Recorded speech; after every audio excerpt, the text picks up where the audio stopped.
தற்போதைய அண்மை செய்தி. நீலகிரி திமுக வேட்பாளர் ராசாவின் வேட்புமனுவானது நிறுத்தி வைக்கப்பட்டிருக்கிறது. ராசாவின் வேட்புமனுவானது நிறுத்தி வைக்கப்பட்டிருக்கிறது. நீலகிரி திமுக வேட்பாளர் ராசாவின் வேட்புமனுவானது நிறுத்தி வைக்கப்பட்டிருக்கிறது. ராசாவின் ஜாதி சான்றிதழில் சில சந்தேகங்கள் எழுப்பி வேட்புமனுவானது நிறுத்தி வைக்கப்பட்டிருக்கிறது. அண்மை செய்தியாக பார்த்து வருகிறோம். நீலகிரி திமுக வேட்பாளர் ராசாவின் வேட்புமனுவானது நிறுத்தி வைக்கப்பட்டிருக்கிறது.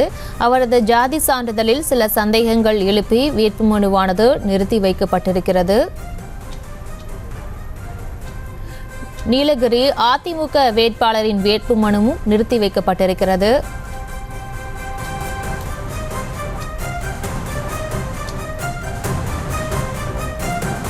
நீலகிரி திமுக வேட்பாளர் ராசாவின் வேட்புமனுவானது நிறுத்தி வைக்கப்பட்டிருக்கிறது. அவரது ஜாதி சான்றிதழில் சில சந்தேகங்கள் எழுவதால் வேட்புமனுவானது நிறுத்தி வைக்கப்பட்டிருக்கிறது.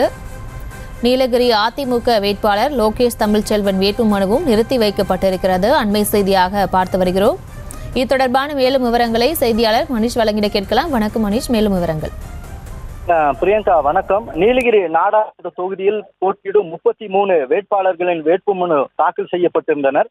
வேட்புமனு தாக்கலின் மறுபரிசீலனை உதகையில் உள்ள மாவட்ட ஆட்சியர் அலுவலக கூட்டரங்கில் மாவட்ட தேர்தல் அலுவலரான அருணா தலைமையில் கட்சி நிர்வாகிகள் முன்னிலையில் நடைபெற்று வருகிறது.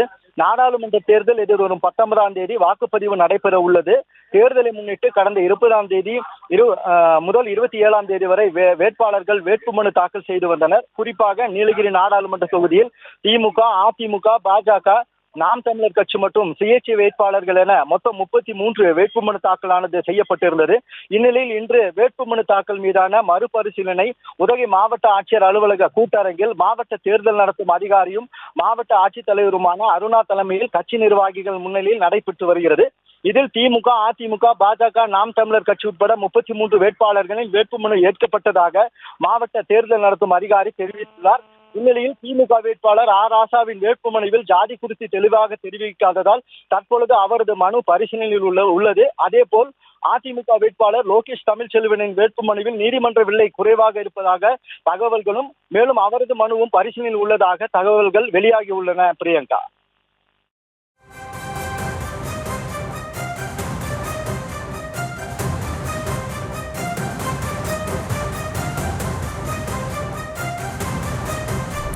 விவரங்களுக்கு நன்றி அனீஷ். செய்திகளை உடனுக்குடனும் துல்லியமாகவும் தெரிந்து கொள்ள சப்ஸ்கிரைப் பண்ணுங்க.